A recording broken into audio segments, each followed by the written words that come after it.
L'amour du prochain se révèle possible au sens défini par la Bible, par Jésus. Il consiste précisément dans le fait que j'aime aussi, en Dieu et avec Dieu, la personne que je n'apprécie pas ou que je ne connais même pas. Cela ne peut se réaliser qu'à partir de la rencontre intime avec Dieu. Une rencontre qui est communion de volonté, pour aller jusqu'à toucher le sentiment. J'apprends alors à regarder cette autre personne, non plus seulement avec mes yeux et mes sentiments, mais selon la perspective de Jésus-Christ, son ami et mon ami. Ici apparaît l'interaction nécessaire entre amour de Dieu et amour du prochain sur laquelle insiste tant la première lettre de Jean. Si le contact avec Dieu me fait complètement défaut dans ma vie, je ne peux jamais voir en l'autre que l'autre. Et je ne réussis pas à reconnaître en lui l'image divine.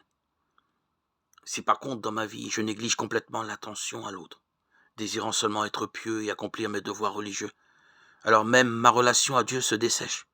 Alors, cette relation est seulement correcte, mais sans amour.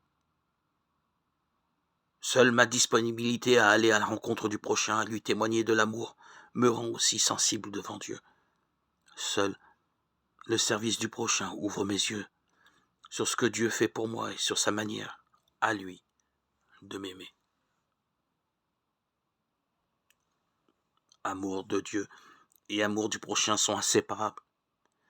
C'est un unique commandement. Tous les deux vivent de l'amour prévenant de Dieu qui nous a aimés le premier.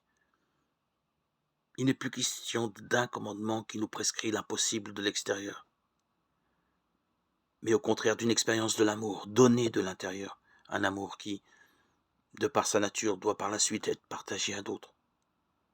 L'amour grandit par l'amour.